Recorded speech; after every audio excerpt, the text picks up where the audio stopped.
فاتحہ۔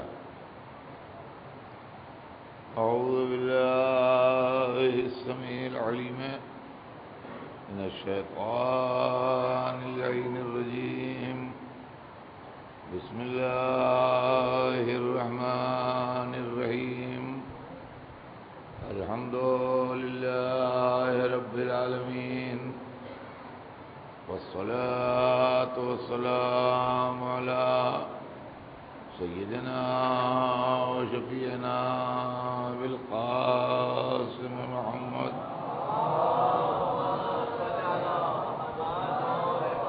وآلہ الطیبین الطاہرین المعصومین، ولعنۃ اللہ علی اعدائہم اجمعین من یومنا ھذا الی یوم الدین۔ اما بعد فقد قال اللہ سبحانہ تبارک وتعالی فی کتابہ المبین وهو اصدق الصادقین، تبارک الذی بیدہ الملک وهو على كل شيء قدیر، الذي خلق الموت والحیاة ليبلوکم ایکم احسن عملا۔ صلوات بھیجنے ہیں محمد۔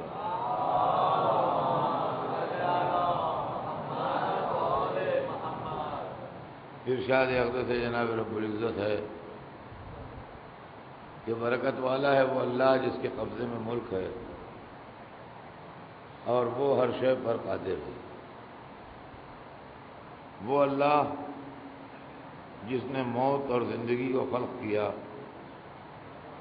تاکہ تم کو آزمائے کہ تم میں بہترین عمل کون کرتا ہے۔ عزیزان گرامی، سلسلہ کلام ذہن علی میں ہوگا، ہمارے آپ کے درمیان گفتگو حکومت الہیہ پر ہے کہ اللہ کے نمائندے جو معصوم ہوتے ہیں وہ اللہ کی طرف سے ہدایت کرنے بھی آتے ہیں اور لوگوں کے ساتھ عدل و انصاف کرنے اور لوگوں کے معاملات کو درست کرنے بھی آتے ہیں۔ حکومت بمانی عیش و عشرت، حکومت بمانی دولت، عالیشان محل، خزانے، تاج، تخت، غلام، کنیزیں، یہ تصور اسلام میں نہیں، بلکہ جو سربراہ حکومت ہے، جو رہبر ہے، جو نبی ہے، وہ اپنے علم کی بنیاد پر، اپنے تقوی کی بنیاد پر، اپنی پاکیزگی کردار کی بنیاد پر، اپنے انصاف کی بنیاد پر بڑا ہے۔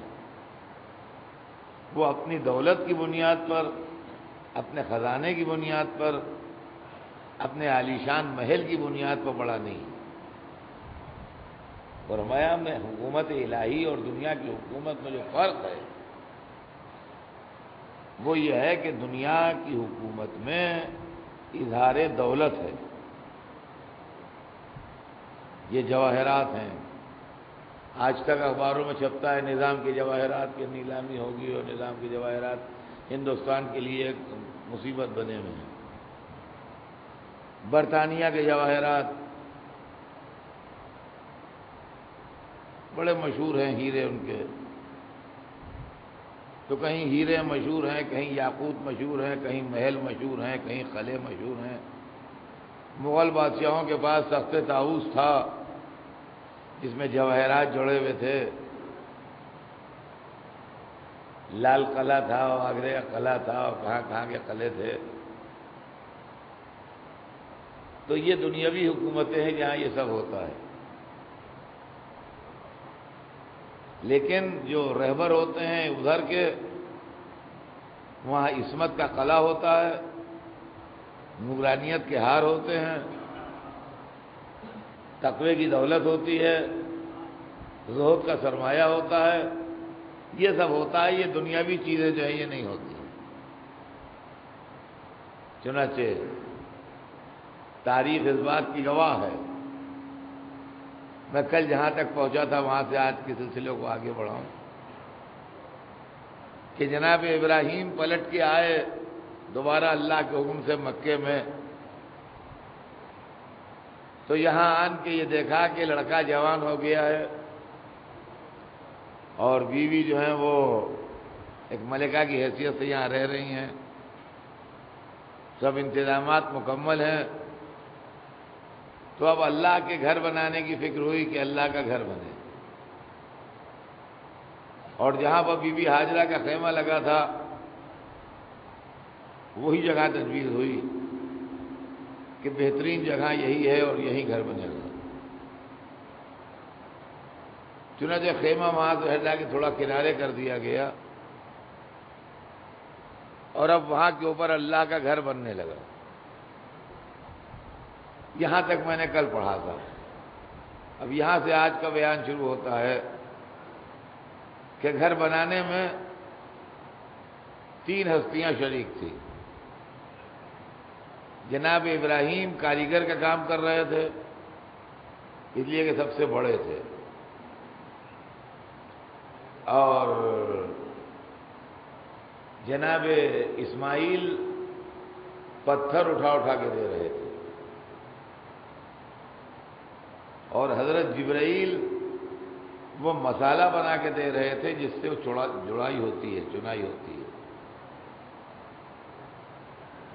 اس طریقے سے اللہ کے گھر کی تعمیر شروع ہوئی۔ 2 نبی 1 ملک مل کے اللہ کے گھر بنانے لگے، یہاں تک کہ بنتے بنتے جب دیواریں اتنی اونچی ہو گئی تو اب ضرورت اس بات کی تھی کہ بنانے والا ایک پلیٹ فارم پر بیٹھے اور وہاں سے وہ چوڑائی کرے۔ آپ نے دیکھا ہوگا جب دیواریں اٹھتی ہیں تو جب تھوڑی اونچی ہو جاتی ہیں تو ایک پلیٹ فارم بنایا جاتا ہے، اس کے اوپر چنائی کرنے والے بیٹھتے ہیں، وہ بیٹھ کے اس کی دیوار بناتے ہیں۔ یہاں پلیٹ فارم تو بنایا نہیں گیا، ایک لمبا سا پتھر لے آئے اور اس پتھر پر کھڑے ہو کے حضرت ابراہیم نے دیوار کو اونچا کرنا شروع کیا۔ اچھا، پلیٹ فارم بنتا ہے یہاں سے یہاں تک، تو جو بناتا ہے وہ کھسکتا وہ چلتا ہے، جیسے جیسے اس کے ہاتھوں کا پھیلاؤ ختم ہوتا ہے وہ آگے کھسک جاتا ہے، پھر اس کے ہاتھوں کا پھیلاؤ جہاں پہ ختم ہوتا ہے پھر آگے کھسک جاتا ہے۔ یہاں یہ پتھر تھا، اب پتھر کو ہر مرتبہ کھسکائیے تو اللہ کے حکم سے وہ پتھر آٹومیٹک ہو گیا، یعنی وہ خود بخود کھسکتا تھا، وہ پتھر خود بخود کھسکتا تھا۔ تو اس طریقے سے ابراہیم طواف بھی کرتے جاتے تھے اور بناتے بھی جاتے تھے، اور اس پتھر کے اوپر ان کے پیروں کے نشان بھی۔ وہ پتھر آج تک ہے، اور جو لوگ حج کر کے آئے ہیں میں ان کو یاد دلاؤں کہ خانہ کعبہ کی دیوار کے دروازے کے سامنے یہ دروازہ ہے، ادھر سامنے مقابلے میں ایک پتھر رکھا ہے جس پر سونا چڑھا ہوا ہے، 16 ہاتھ کی دوری پر خانہ کعبہ کے دروازے سے، اور اتنا ہی حد جو ہے وہ مطاف مانی گئی ہے، یعنی اسی کے اندر رہ کے طواف ہونا چاہیے۔ اب وہ فقہی مسائل ہیں، وہ مجھے اس پر چھیڑنا نہیں ہے، لیکن وہاں مطاف ہے۔ وہی پتھر وہ ہے جس پر حضرت ابراہیم نے کھڑے ہو کے کعبہ بنایا، وہ آج تک موجود ہے، اور اس کے اوپر سونا چڑھا دیا گیا ہے۔ اگر وہ سونا اتار دیا جائے اس کے اوپر سے تو حضرت ابراہیم کے پیروں کے نشان ہیں اس پر، عام پبلک دیکھ سکتی ہے ان نشانوں کو جو ان کے پیروں کے بن گئے ہیں وہاں اس پتھر کے اوپر، لیکن اس پتھر پر سونا چڑھا ہوا ہے۔ ایک بات، جو لوگ حج کر کے آئے ہیں، میں پھر آج کہہ دوں، کل بھی میں کہہ چکا ہوں کہ جو نہیں جا سکے ہیں خدا انہیں بلائے اور موقع ملے، لیکن یہ کہ اس مجمع میں سمجھتا ہوں کہ اچھے خاصے لوگ ایسے ہوں گے کہ جو حج کے شرف سے مشرف ہو چکے ہیں۔ تو آپ کبھی غور کیا آپ نے خانہ کعبہ میں جا کے کہ اللہ کا گھر ہے؟ ان اللہ غنی عن العالمین، اللہ ہر عالمین سے غنی ہے، اس کو کسی چیز کی نہ حاجت ہے نہ ضرورت ہے، کچھ بھی نہیں ہے، لیکن کئی ٹن سونا کعبے میں ہے۔ کبھی آپ نے اندازہ لگایا؟ اس پتھر پر سونا چڑھا ہوا ہے پورا، جس کو مقام ابراہیم کہتے ہیں۔ خانہ کعبہ کا دروازہ سونے کا ہے کہ نہیں ہے؟ خانہ کعبہ کا پرنالہ جس کا میں نے کل تذکرہ کیا تھا، میزاب رحمت، وہ سونے کا ہے۔ اور خانہ کعبہ کا جو پردہ ہے، غلاف کعبہ، جو کعبے میں چڑھایا جاتا ہے، اس کے اندر جو تار سیے جاتے ہیں، جو کام بنتا ہے، وہ خالص سونے کے تار ہوتے ہیں، جھوٹے تار نہیں ہوتے ہیں، وہ پیور گولڈ ہوتا ہے، وہ جو جس کے تار ہوتے ہیں، تو اس کے اندر کئی ٹن سونا لگتا ہے۔ اس غلاف میں کعبے کے کئی ٹن سونا لگتا ہے۔ یہ سارا سونا جب مسلمان کعبے میں دیکھ کے آتا ہے تو اس کو پریشانی نہیں ہوتی، لیکن جب سونے چاندی کے علم دیکھتا ہے تو فوراً اعتراض کرنے لگتا ہے۔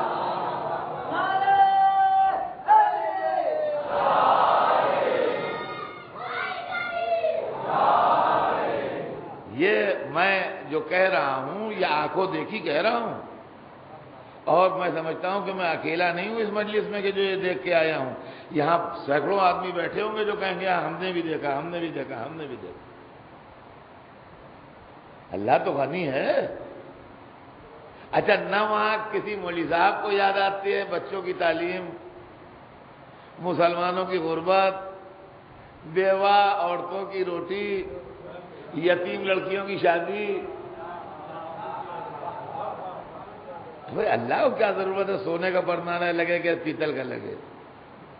کعبے کا دروازہ لوہے کا بنا ہوا ہو کہ سونے کا بنا ہوا ہو، اس سے اللہ غنی ہے، اس کو وہاں اس کا کیا۔ لیکن اصل میں جو سونا چڑھایا ہے، جو پردہ بناتے ہیں، اللہ سے محبت میں اپنی عقیدت کا اظہار کرتے ہیں۔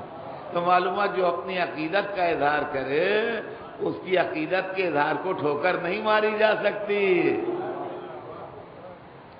اور رضا خانہ دیکھا اور یتیم بچے بھی یاد آ گئے، بیوہ عورتیں بھی یاد آ گئیں، بچوں کی ایجوکیشن بھی یاد آ گئی۔ محرم آیا نہیں کہ ساری چیزوں کی یاد تازہ ہو گئی، اور محرم گیا نہیں کہ ساری چیزیں یاد سے نکل گئیں۔ تو عزیزان گرامی، یہ مسئلہ ہے۔ اب وہ بنا رہے ہیں کعبہ، اور پتھر جو ہے وہ آٹومیٹک ہے، وہ گھوم رہا ہے، اور اس عالم میں خدا کی قسم عجب منزل تھی، خدا کی قسم۔ قرآن مجید پڑھیے، آپ کو سب معلوم ہو جائے گا کہ ایک طرف جناب ابراہیم کے ہاتھ جو ہیں وہ مشغول ہیں کعبہ بنانے میں۔ کیا منظر تھا خدا کی قسم، سوچ کے روح بالیدہ ہوتی ہے، ایک روحانی اور نورانی منظر کہ کتنا بڑا نبی بنا رہا ہے اور ایک پیغمبر اور ایک ملک خدمت کر رہا ہے، سمجھے آپ؟ اور ان کے ہاتھ تو کعبہ بنانے میں مصروف ہے، اور دل ان کا اللہ کی طرف ہے، اور زبان پر ان کے دعائیں ہیں۔ اب ایک بات بتائیے، ایسے عالم میں جو دعا کر رہے ہیں ابراہیم، اللہ قبول کرے گا یا نہیں؟ جناب ابراہیم جیسا نبی اللہ سے ایسے عالم میں جو دعا مانگ رہا ہے، اللہ قبول کرے گا یا نہیں؟ اور اگر کہیے کہ اللہ ضروری نہیں کہ قبول کرے تو بھیا پھر ہم تو دعا مانگیں گے نہیں، اس لیے کہ جب ایسے آدمی کی ایسے موقع کی دعا بھی رد ہو جائے تو ہماری دعا کی کیا قیمت ہے؟ اب وہاں سے ان کی دعائیں چل رہی ہیں جو قرآن ریکارڈ کر رہا ہے۔ ربنا انی اسکنت من ذریتی بواد غیر ذی زرع عند بیتک المحرم، ربنا انی اسکنت من ذریتی بواد غیر ذی زرع عند بیتک المحرم، پالنے والے میرے رب، انی اسکنت من ذریتی، میں نے اپنی ذریت میں سے کچھ کو مقیم کیا ہے، بسایا ہے، ساکن کیا ہے، بواد غیر ذی زرع، ایک ایسے وادی میں، ایک ایسے ویلی میں جہاں کھیتی باڑی نہیں ہوتی۔ دیکھیے جہاں کھیتی باڑی ہوتی ہے وہاں رہنا آسان ہے، اور جہاں کھیتی باڑی نہیں ہوتی وہاں رہنا مشکل ہے، سمجھے آپ؟ تو ربنا انی اسکنت من ذریتی بواد غیر ذی زرع عند بیتک المحرم، پالنے والے میں نے بسایا ہے اپنی ذریت کو، ذریت میں سے کچھ کو، بواد غیر ذی زرع، ایک ایسے وادی میں، ایک ایسے ویلی میں کہ جہاں زراعت نہیں ہوتی، جہاں کھیتی باڑی نہیں ہوتی، عند بیتک المحرم، تیرے محترم گھر کے پاس، تیرے قابل احترام گھر کے پاس۔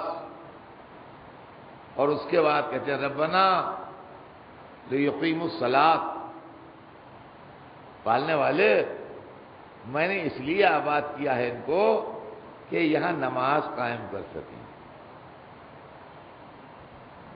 تیرے گھر کے پاس اس لیے میں نے اپنی ضروریت کو بسایا ہے کہ یہاں نماز قائم کر سکیں۔ تمنا میری یہ ہے کہ اس گھر کے پاس رہ کے نماز قائم کریں، یہ نماز پڑھیں یہاں، اس لیے بسایا ہے تیرے گھر میں۔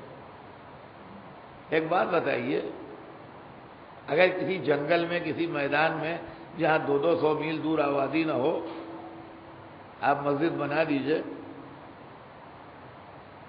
تو اس مسجد کا فائدہ کیا ہے؟ ابھی کون آئے گا 200 میل نماز پڑھنے کے لیے؟ تو سوائے اس کے کہ مسجد ویران پڑی رہے، اس میں گھاس پھوس اگائے، اور کیا حاصل ہوگا؟ لہذا اگر کہیں مسجد بنائیے تو وہاں مسلمانوں کی بستی بھی بسائیے تاکہ مسجد آباد رہے، مسجد میں روشنی ہو، مسجد میں اذان ہو، مسجد میں نماز ہو، تب تو ٹھیک بات ہے۔ اور مسجد بنا دی اور وہاں کوئی آبادی نہیں ہے تو کیا فائدہ اس مسجد کا؟ تو اس ویلی میں اللہ کا گھر بنانے سے فائدہ کیا اگر کوئی نماز پڑھنے والا نہ ہو؟ تو ایک بات کا مجھے سوچ سمجھ کے جواب دیجیے کہ اگر جناب ابراہیم کی یہ دعا قبول ہوئی ہے تو اسلام آنے تک نسل ابراہیم میں کم از کم ایک آدمی ضرور ایسا ہونا چاہیے جو کعبے میں جا کے نماز پڑھے، ورنہ ابراہیم کی دعا قبول نہیں ہوئی، اس کا مطلب یہ ہے۔ اب جو لوگ کہتے ہیں رسول کا خاندان کافر تھا، تو اگر سبھی کافر تھے تو کوئی نماز پڑھنے والا بھی تھا نسل ابراہیم میں کعبے میں جو ابراہیم دعا مانگ رہے ہیں۔ اور اس کے بعد پھر دعا کا دوسرا ٹکڑا ہے کہ وَجَعَلَ أَفْئِدَةَ النَّاسِ تَهْوِي إِلَيْهِمْ، پالنے والے انسانوں کے دلوں کو ان کی طرف موڑ دے، انسانوں میں سے کچھ کو، سب نہیں۔ وَجَعَلْ أَفْئِدَةً مِّنَ النَّاسِ تَهْوِي إِلَيْهِمْ، پالنے والے انسانوں میں سے کچھ انسانوں کو میری ذریت کی طرف موڑ دے، ان کے دلوں کو۔ آپ جانتے ہیں وہ کون سے انسان تھے جن کی طرف جو دل موڑے گئے ہیں؟ یا آپ ہی ہیں جو موڑے گئے ہیں؟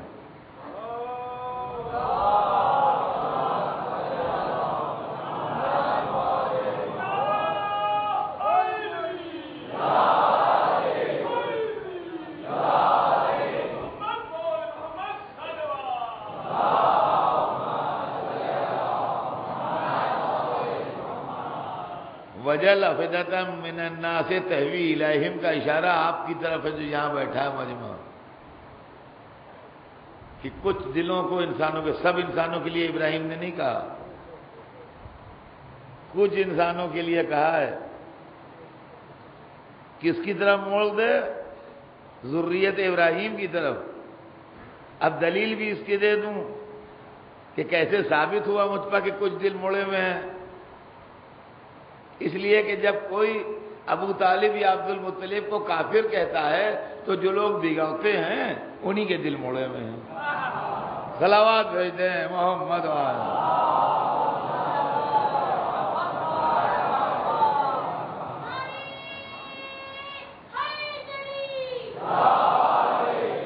اس لیے کہ جس کو جس سے محبت ہوتی ہے اگر اس کو کچھ کہا جاتا ہے تو آدمی کا دل بگڑتا ہے آدمی، ورنہ جس سے ہمارا کوئی تعلق نہیں ہے اس کو کچھ بھی ہو، ہم سے مطلب کیا ہے؟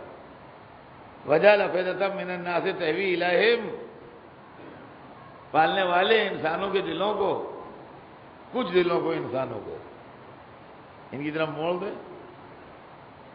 اس نے وہ دل موڑ دیے۔ حضرت ابراہیم نے جب دعا کی تو اللہ نے دعا قبول فرمائی، دل موڑ دی حضرت ابراہیم کے خاندان کی طرف۔ اب آج ہمیں نسل ابراہیم سے محبت ہے اور ابراہیم کے خاندان کے لوگوں کو، ذریت ابراہیم کو ہم چاہتے ہیں۔ جب ایک چیز بن جاتی ہے تو اس سے ملتے جلتے کاموں میں بھی استعمال ہوتی ہے۔ فرمایا ہم نے جب ایک چیز بن جاتی ہے تو اس سے ملتے جلتے کاموں میں بھی استعمال ہوتی ہے۔ مثال کے طور پر یہ مسجد ہے، مسجد کی بنیادی بننے کی وجہ یہ ہے کہ اس میں نماز پڑھی جائے۔ مسجد اس لیے بنتی ہے کہ اس میں نماز ادا ہو۔ اب مسجد بنی تو پھر جماعت نے یہ طے کیا کہ یہاں محرم میں ذکر حسین بھی ہونا چاہیے۔ تو اب کہاں ہو جگہ؟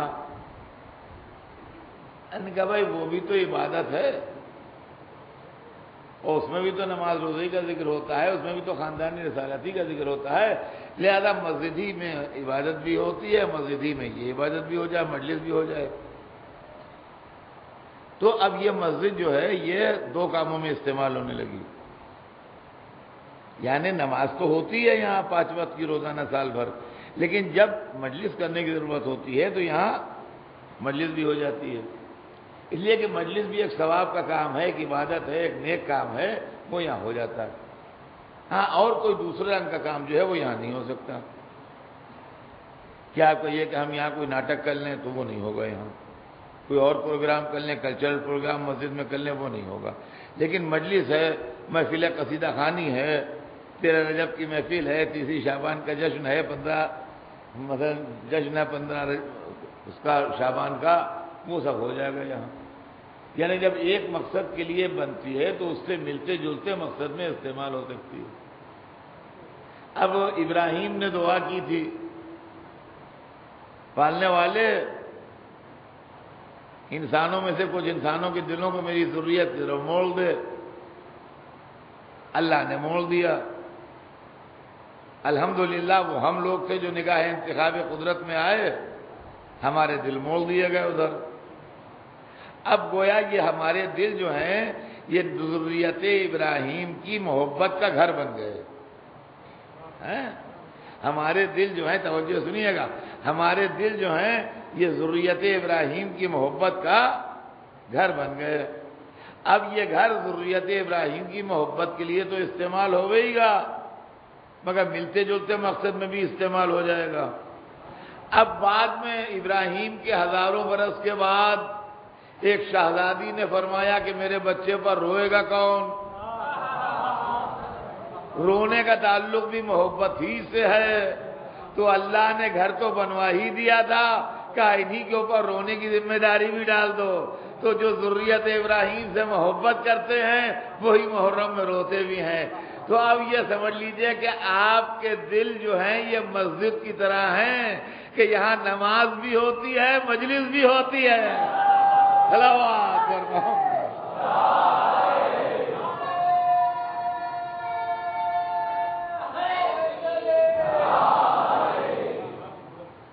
سمجھے آپ؟ یہ معاملہ ہے۔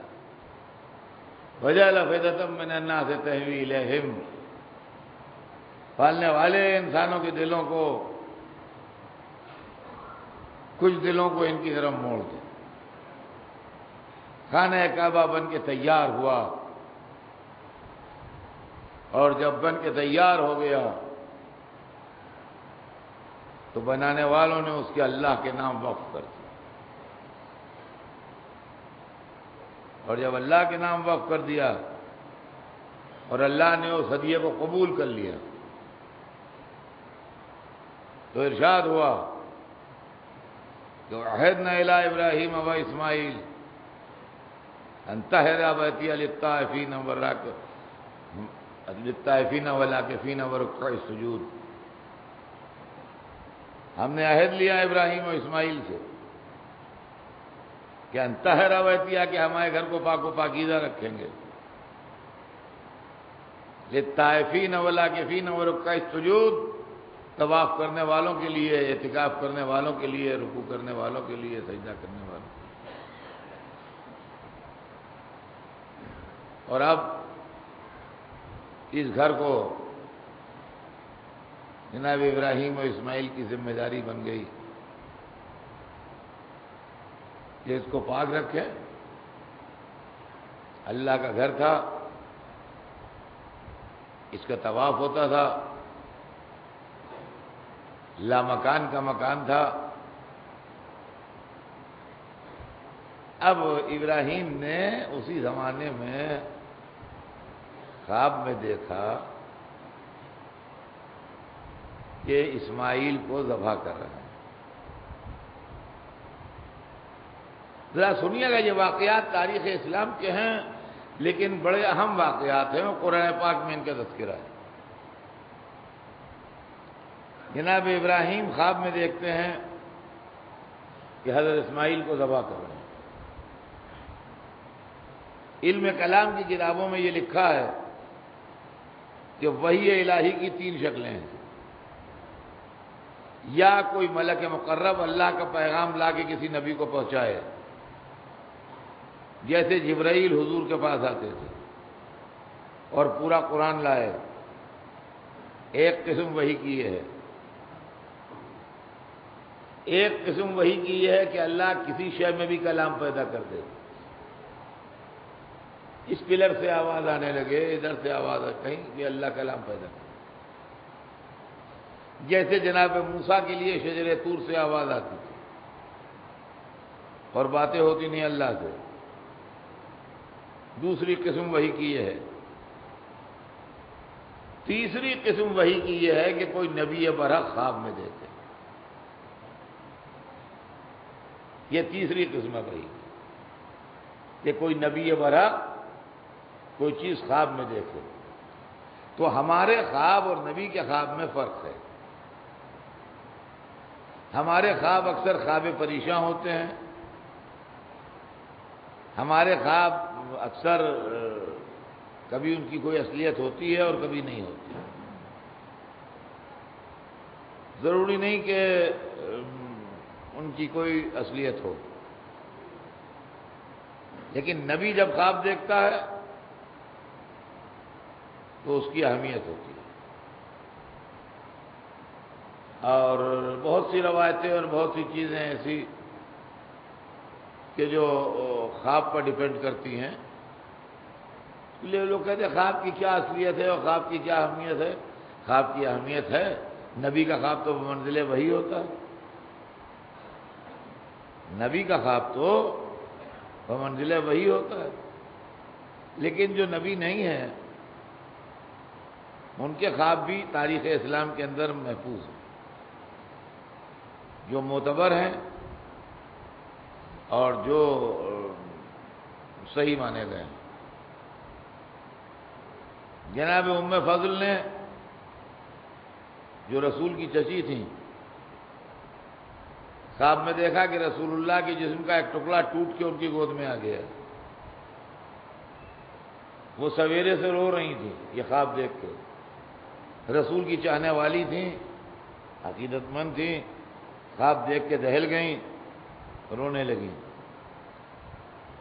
ہوتے ہوتے رسول تک خبر گئی. رسول چچی کے پاس آئے،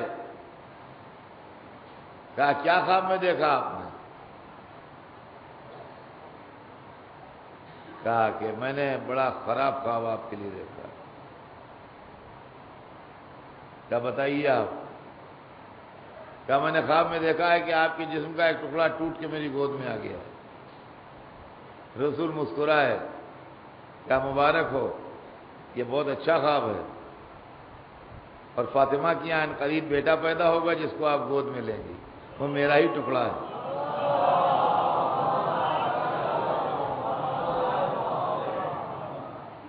اور امام حسن علیہ السلام کی ولادت ہوئی اور جناب ام فضل نے ان کو گود میں لیا. یہ خواب کی تعبیر ہے. اس کے علاوہ اور بھی بہت سے خواب ہیں جو تاریخ کے اندر ہیں، لیکن نبی کا خواب بمنزل وحی ہے، اور اس کو سرکاری درجہ حاصل ہے وحی ربانی کا. جناب یوسف کا خواب، جناب ابراہیم کا خواب. تو خواب میں دیکھا کہ اسماعیل کو ذبح کر رہا ہوں. سمجھ گئے کہ یہ اشارہ ہے کہ اپنے بیٹے کو ذبح کرو. ایک بات بتائیے، آپ کبھی سوچئے کہ ہم جب قرآن کھولتے ہیں تو پہلی آیت جو ملتی ہے قرآن کی، جہاں سے قرآن شروع ہو رہا ہے، وہ ہے بسم اللہ الرحمن الرحیم. یہیں سے قرآن شروع ہوتا ہے.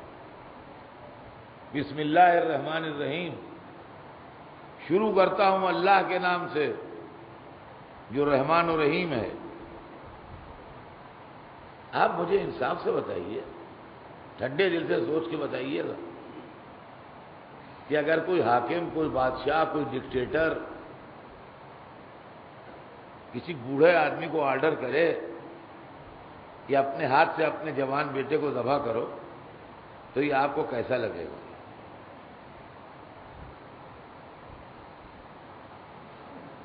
کیا وہ آدمی آپ کو بہت اچھا لگے گا؟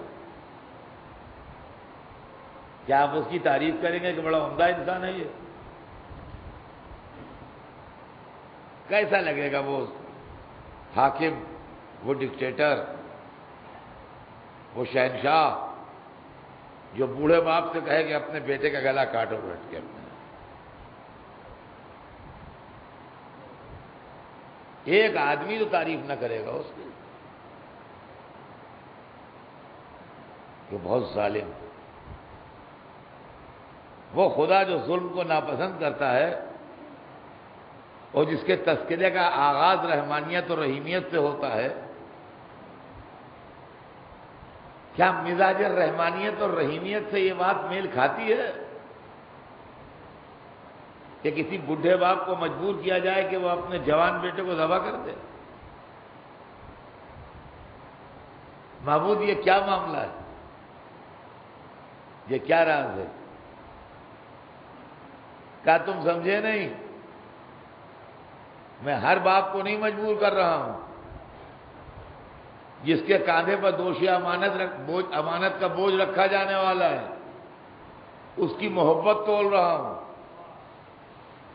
کہ میں زیادہ پیارا ہوں کہ اولاد زیادہ پیاری ہے.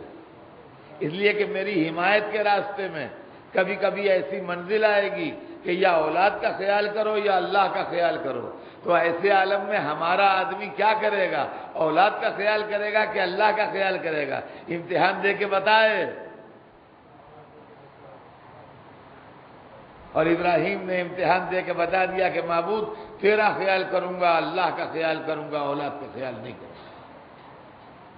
سمجھے آپ کیا فلسفہ تھا اس کے اندر؟ خواب میں دیکھا کہ بیٹے کو ذبح کر رہے ہیں. ہم دیکھ لیں اپنے بیٹے کو ذبح کر رہے ہیں تو خواب ہی تو ہے. اور لے جا کے کسی مسجد میں ذبح کر دیں تو ذرا دیر میں پولیس آ جائے گی اور پکڑ لے جائے گی، اور مقدمہ چلے گا اور پتہ نہیں کیا کیا انجام ہو۔ تو عزیزان گرامی، سوچنے کے قابل بات یہ ہے کہ ہم کہیں ابراہیم نے بھی خواب دیکھا تھا، ہم نے بھی وہی کام کیا، اس میں گرفتاری کون سی بات ہے؟ تو یہ کوئی سننے والا نہیں ہے۔ تو جب ہمارا اور نبی کا خواب برابر نہیں ہے تو ہماری اور نبی کی ذات کیا برابر ہوگی؟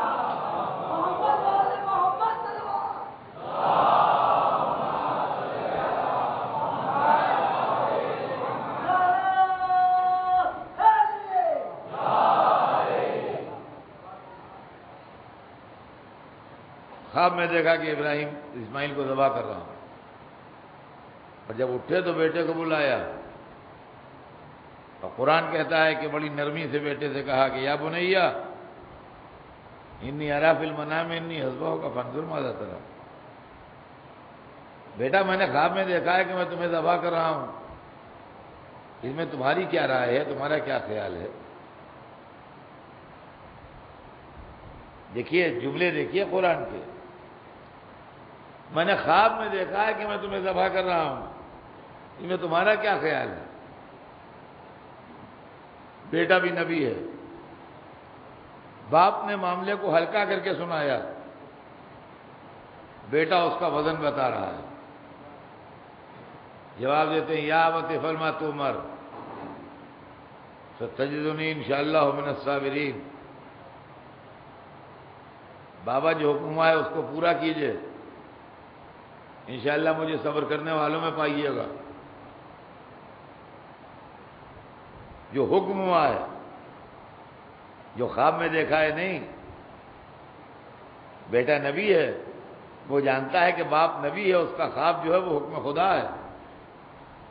یا ابت افعل ما تؤمر، بابا جو حکم ہوا ہے اسے پورا کیجئے، ستجدنی انشاءاللہ من الصابرین، انشاءاللہ مجھے صبر کرنے والوں میں پائیے گا۔ اب ایک بات آپ یہ بھی سن لیجئے عزیزان محترم، کہ قربانی دھوکے میں نہیں ہوتی،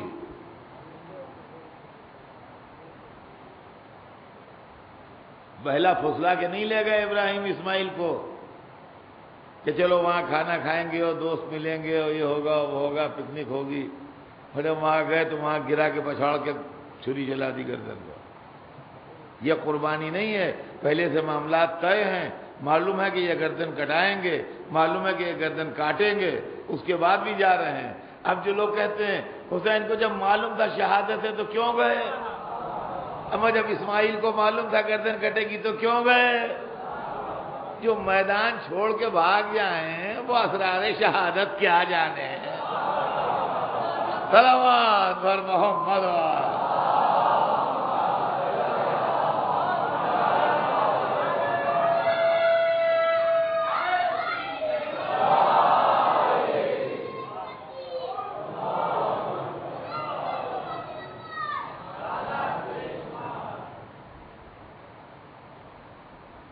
لے کے چلے، آج تک اس واقعے کی یاد منائی جاتی ہے، قربانی کی بھی یادگار ہے، اور سفر ابراہیم و اسماعیل کی بھی یادگار ہے۔ دیکھیے حج ہمارے یہاں وہ عبادت ہے جو صرف یادگاروں پر مشتمل ہے۔ حج میں پڑھائی زیادہ نہیں ہے، مستحب دعائیں ہیں، کچھ پڑھیے پڑھیے نہ پڑھیے نہ پڑھیے آپ کا فیل، ورنہ یہ کیجئے۔ حج جو ہے وہ پریکٹیکل زیادہ ہے، حج جو ہے وہ پریکٹیکل ہے۔ کعبے کے گرد گھومیے، صفا و مروہ پر سعی کیجئے، عرفات میں قیام کیجئے، مینا میں راتیں گزاریے، جانور ذبح کیجئے، شیطان کو پتھر ماریے۔ حج جو ہے پورا پریکٹیکل ہے، وہاں پڑھائی لکھائی بہت تھوڑی سی ہے، نماز طواف ہے سب ہے۔ زیادہ معاملہ نہیں ہے اس میں، پڑھائی کا معاملہ نہیں ہے وہاں زیادہ، پریکٹیکل ہے، یہ کرو یہ کرو یہ کرو یہ کرو۔ تو سفر ابراہیم و اسماعیل کی بھی یادگار ہے اور قربانی کی بھی ہے۔ تو شیطانوں کو جو پتھر مارے جاتے ہیں، یہ بھی سمجھیے بڑی اہم چیز ہے۔ اب وہاں شیطان تو بیٹھا نہیں ہے پتھر کھانے کو، یہ تو وہی مسئلہ ہوئی کہ سانپ نکل گیا لکیر پیٹا کرو۔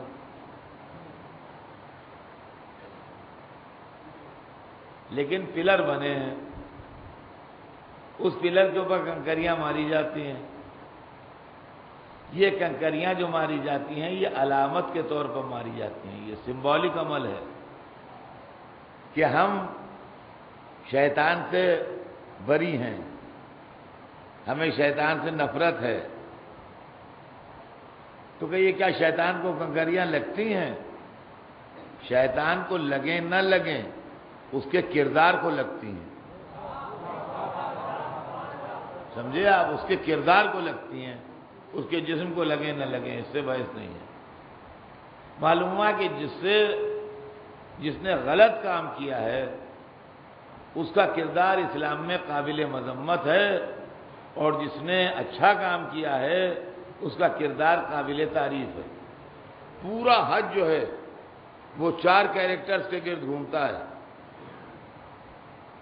پورا حج 4 کیریکٹرز کے گرد گھومتا ہے، جناب ابراہیم، جناب اسماعیل، جناب ہاجرہ اور شیطان۔ 3 اچھے کیریکٹر ہیں۔ ابراہیم کی یاد میں مقام ابراہیم پر نماز پڑھیے اور طواف کیجئے، اسماعیل کی یاد میں قربانی کیجئے، ہاجرہ کی یاد میں سعی کیجئے، اور شیطان سے نفرت کے طور پر پتھر ماریے۔ اگر ان میں سے ایک رکن بھی چھوٹ جائے گا تو حج صحیح نہیں ہوگا، سمجھے آپ؟ ایک رکن بھی چھوٹ جائے گا تو حج صحیح نہیں ہوگا۔ لہذا یہ حج جو ہے یہ 4 کیریکٹرز کے گرد گھومتا ہے، 3 اچھے کیریکٹرز ہیں، ایک خراب کیریکٹرز ہے۔ آپ سمجھ لیجئے کہ محرم بھی کچھ کیریکٹرز کے گرد گھومتا ہے۔ جو اچھے کیریکٹرز ہیں ان پر درود و سلام بھیجیے، اور جو یزید جیسا کردار ہے اس پر نفرت کے پتھر ماریے، جب جا کے یہ عمل مکمل ہوگا۔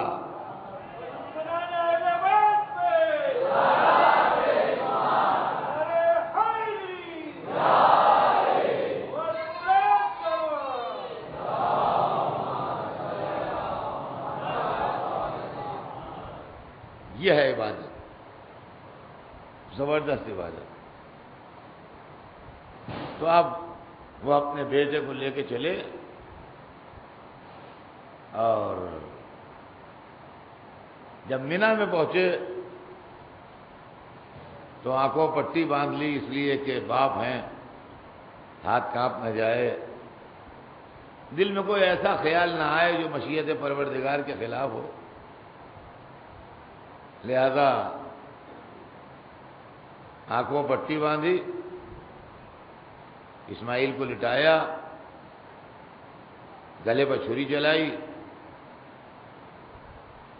ہاتھ کی حرکت سے چھری چلی اور گلے کی رگیں کٹتی محسوس ہوئیں۔ جب اطمینان ہو گیا کہ گلا کٹ گیا تو ہاتھ سے چھری پھینکی، پٹی کھولی، دیکھا بیٹا سامنے کھڑا ہے۔ نہیں، اس کو تو میں نے ذبح کر دیا تھا، سامنے کیسے کھڑا؟ عام باپ ہوتا دوڑ کے لیے پڑ جاتا۔ وہ ابراہیم خلیل اللہ تھے، وہ بیٹے کے لپٹے نہیں، فوراً جھک کے دیکھا دمبا ذبح کیا پڑا ہے۔ بجائے اس کے کہ خوش ہوتے رونے لگے، کہنے لگے معبود کوئی غلطی ہو گئی جو قربانی قبول نہیں ہوئی، مجھ سے کوئی خطا ہو گئی، میری نیت میں کچھ کمزوری رہ گئی۔ وہی آئی لقد صدقت الرؤیا، ابراہیم تم نے اپنے خواب کو سچ کر دکھایا، تمہاری طرف سے کوئی کمی نہیں رہی، ہماری مصلحت بدل گئی ہے۔ وَفَدَيْنَاهُ بِذِبْحٍ عَظِيمٍ وَتَرَكْنَاهُ فِي الْآخِرِينَ۔ ہم نے اس لیے فدیہ بھیج دیا کہ اب اس نسل میں ذبح عظیم ہوگا، اور ہم نے اس کو آخر والوں کے لیے چھوڑ دیا۔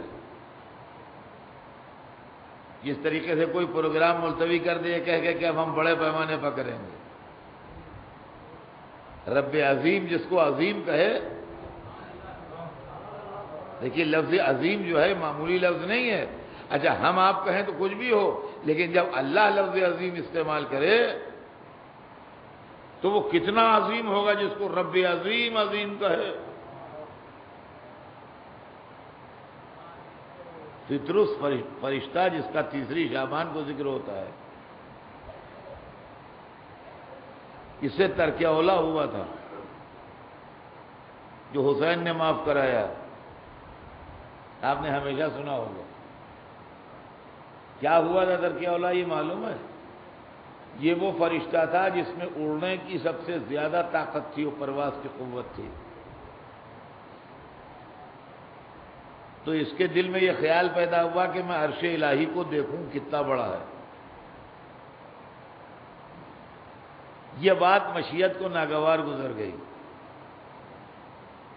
کہ جس کو ہم عظیم کہیں، رب العرش العظیم، عرش عظیم کا رب، ہم تو کہیں عظیم ہے اور تم سوچو ہم اس کی پیمائش کریں گے۔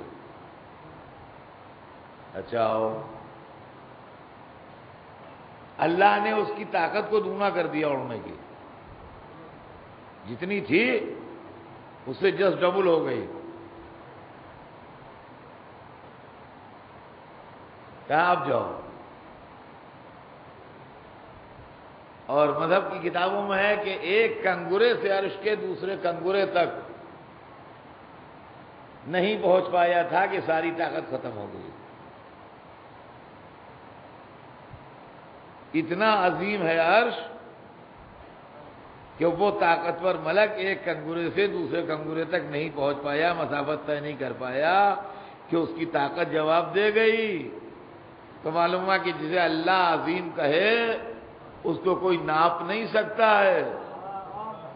اب جو لوگ محرم پر کمنٹ کرتے ہیں وہ اپنی زبانیں بند کریں، اس لیے کہ اللہ نے اس کو عظیم کہا ہے۔ کائنات عالم کی کوئی طاقت اس کی حد نہیں سمجھ سکتی کہ کیا ہے۔ صلوات بھیج دیں محمد۔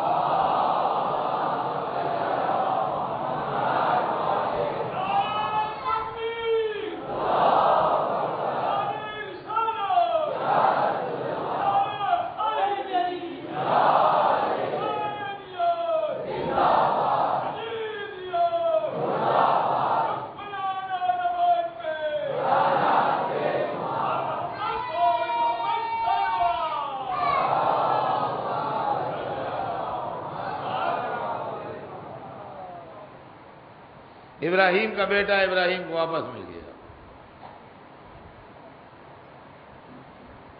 لے کے واپس آئے۔ ادھر ابلیس نے، شیطان نے ہاجرہ سے یہ کہا تھا کہ لے آؤ اپنے بیٹے کو، وہ ذبح کر دیں گے۔ کہتے حکم خدا ہوا ہے۔ سبحان اللہ، وہ بی بی جناب ہاجرہ نے جواب دیا کہ اگر حکم خدا ہوا ہے تو میں راضی ہوں، اگر حکم خدا ہوا ہے تو میں راضی ہوں۔ ابراہیم کا امتحان ہوا اور ابراہیم اس امتحان میں کامیاب ہو گئے۔ عزیزان گرامی، آج کی مجلس کا وقت تمام ہو رہا ہے، میں دو جملے عرض کر کے بات کو اپنی مختصر کروں، بات کل آگے بڑھے گی۔ آج تو صرف اتنا عرض کر دوں آپ کی خدمت میں کہ ابراہیم کا بیٹا ابراہیم کو واپس مل گیا، مگر حسین کی قربانیاں قبول ہو۔ یہ کیا راز ہے؟ میں ایک چھوٹی سی مثال سے سمجھا دوں گا بات کو تو لوگوں کی سمجھ میں آئے گی۔ دیکھیے، جب امتحان دیا جاتا ہے تو امتحان میں سوال بنایا جاتا ہے، اصلیت نہیں ہوتی۔ ایگزامنر جو ہے وہ کوشچن سیٹ کرتا ہے، وہ اصلیت نہیں ہوتی۔ ایک لڑکا کامرس پڑھ رہا ہے تو ایک کمپنی کی بیلنس شیٹ بنانے کے لیے اس کو دی گئی امتحان میں، اتنا قرضہ ہے، اتنا گورنمنٹ کا لون ہے، اتنا یہ ہے، اتنے شیئرس ہے، اتنا یہ ہے، اتنا وہ ہے، اتنا فلاں، اتنا انکم ہے، اتنا ایکسپینڈیچر ہے، اتنا نفع ہے، اتنا نقصان ہے، اس کی بیلنس شیٹ بناؤ۔ یہ بیلنس شیٹ اصلی نہیں ہے، نہ گورنمنٹ کا کوئی لون ہے، نہ کوئی شیئر ہولڈر ہے، نہ کوئی نفع ہے، نہ کوئی نقصان ہے، کچھ بھی نہیں ہے۔ ایگزامنر نے ایک کوشچن سیٹ کیا ہے محض یہ دیکھنے کے لیے کہ جو ہم نے سال بھر پڑھایا ہے لڑکے کی سمجھ میں آیا کہ نہیں آیا۔ اس نے صحیح بیلنس شیٹ بنا دی، ایگزامنر مطمئن ہو گیا، اس کو پاس کر دیا۔ اب اس کو سرٹیفکیٹ مل گیا، اس سرٹیفکیٹ کی گراؤنڈ پر اس نے کسی کمپنی میں نوکری کی۔ اب وہاں جو بیلنس شیٹ بننے کو آئی وہ بالکل اصلی ہے، وہ فرضی نہیں ہے۔ وہاں جو آمدنی ہے وہ آمدنی اصلی ہے، جو قرضہ ہے وہ قرضہ اچھا ہے، جو شیئر ہولڈرز کے پیسے ہیں وہ پیسے اصلی ہیں، جو گورنمنٹ کا لون ہے وہ لون اصلی ہے، ہر چیز جو ہے وہ بالکل اصلی ہے، اس کے اندر کوئی فرضی چیز نہیں ہے۔ عزیزان گرامی، ابراہیم گزر رہے تھے منزل امتحان سے، اس لیے وہاں بیٹا ان کا واپس مل گیا، اور حسین اس عملی منزل سے گزر رہے تھے مذہب کو بچانے کی، لہذا یہاں قربانیاں قبول ہوتی گئیں اللہ کی سرکار۔ ابراہیم اسماعیل کو لیے ہوئے گھر پر آئے، تاریخ بتاتی ہے کہ بی بی ہاجرہ نے کہا کہ ایسا میں نے سنا، تو ابراہیم نے کہا ہاں ہوا تو ایسا ہی تھا، مگر اللہ نے دمبا بھیج دیا اور تمہارا بیٹا بچ گیا۔ پیار سے بیٹے کو سر سے پیر تک دیکھا، کوئی زخم تو نہیں ملا جسم پر، مگر گلے پر ایک نشان ضرور ملا۔ کہتے ہیں کہ اس کے بعد بیوی بیمار ہو گئیں، کئی دن بیمار رہیں، اس میں اختلاف ہے، لیکن بے ہوشی کے دورے پڑتے تھے، اور جب ہوشیار ہوتی نہیں تو کہتی نہیں اگر میرا اسماعیل ذبح ہو جاتا تو میں کیا کروں۔ سلام ہو کربلا کی ماؤں پر۔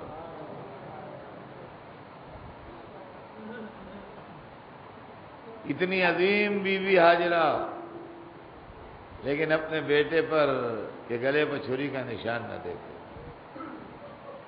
لیکن کربلا کی ماؤں نے اپنے بیٹوں کو خون میں نہایا ہوا دیکھا۔ عزیزان گرامی، آج چھٹی رات آ گئی، اور آج کی رات ہم زینب کے لاڈلوں کے مصائب پڑھتے ہیں۔ بی بی زینب پر کروڑوں درود اور کروڑوں سلام۔ وہ شہزادی جو فاطمہ کے بعد مسند فاطمہ پہ آئی، مگر روشنی میں کمی نہ محسوس ہونے دی، جس نے اپنے بھائی کے پیغام کو زندہ کر دیا، جس نے اپنے بھائی کے مشن کو دنیا تک پہنچا دیا۔ کربلا کو کوئی بھولا نہ سکا، اس لیے کہ تبلیغ کربلا زینب کے حوالے تھی۔ کبھی کربلا کے میدان میں تبلیغ کی، کبھی کوفے کے بازار میں تبلیغ کی، کبھی شام کے دربار میں تبلیغ کی، اور جب سال بھر اپنے بھائی کے مقصد کی تبلیغ کر چکی اور قید سے رہائی ملی تو کہا سید سجاد میں ابھی مدینے نہیں جاؤں گی، میں ابھی اپنے بھائی پر ہو ہی نہیں ہوں۔ میں ابھی اپنے بھائی پر روئی نہیں ہوں، میں ابھی مدینے نہیں جاؤں گی، اس سے کوئی گھر خالی کرے تاکہ میں اپنے بھائی پر روؤں۔ اے لیجیے زینب نے گھر خالی کروایا اور 8 دن بیٹھ کے حسین پر روئیں۔ میں کہوں گا اے حسین پر رونے والی بیوی، غلاموں کی جانیں آپ پر نثار ہوں، کیا آپ اپنے ان دونوں بیٹوں پر بھی روئیں جو کربلا کے میدان میں خون میں نہا گئے؟ اجرکم اللہ، آوازیں بلند ہیں آپ کی۔ کربلا کے میدان میں جب حسین کے اصحاب و انصار شہید ہو گئے اور ناصروں میں کوئی باقی نہ رہا، تو سب سے پہلے جس نے قربانی دی وہ اولاد عقیل تھی۔ عقیل کی اولاد نے سب سے پہلے بڑھ کے اپنی قربانی پیش کی، اور قربانی دینے والوں کے پیشرو بھی عقیل ہی کے بیٹے تھے جناب مسلم، جنہوں نے کوفے میں اپنی قربانی پیش کی تھی۔ کربلا میں بھی سب سے پہلے اولاد عقیل نے اپنی قربانی پیش کی، اور جب اولاد عقیل اپنی قربانی پیش کر چکی تو اولاد جعفر کی باری آئی۔ اولاد جعفر میں جناب اون محمد تھے جو میدان شہادت میں آئے، زینب کی گود کے پالے، ہماری جانیں نثار ہو جائیں اور ہم قربان ہو جائیں ان بچوں پر جو میدان جہاد میں آئے تھے اور بڑے شان سے جہاد کرتے رہے، بڑی شان سے لڑتے رہے، اپنے ماموں کی طرف سے دشمن کا دفاع کرتے رہے اور دشمن کے ٹکڑے اڑاتے رہے۔ کربلا کے میدان میں دشمن کے ٹکڑے اڑ گئے اون محمد کے جہاد سے، لیکن لڑتے لڑتے آخر میں ایک منزل وہ بھی آئی کہ جب زخموں سے چور ہو کے گرے، آواز دی حسین چلے، مگر ابھی ذرا سا وقت باقی ہے۔ علی اکبر بھی ساتھ تھے، عباس بھی ساتھ تھے، سب لوگ ساتھ تھے، بچوں کی میتیں اٹھا کے لائے۔ میں کہتا ہوں بی بی زینب آپ کے بیٹوں کے جنازے خیمے میں آ گئے، مگر ہائے سیدہ کے لال کا لاشا خیمے میں نہ آیا۔ زینب تڑپتی ہوئی نکلی، ارے میرا بھیا مقتل میں ہے۔ وہ بہن جو بیٹوں بنا روئی، بھائی کے لیے تڑپ رہی تھی، یہ اپنا ساتھ، اے پسر ساتھ، یہ تیرے نبی کا نواسا ذبح ہو رہا ہے، تو دیکھ۔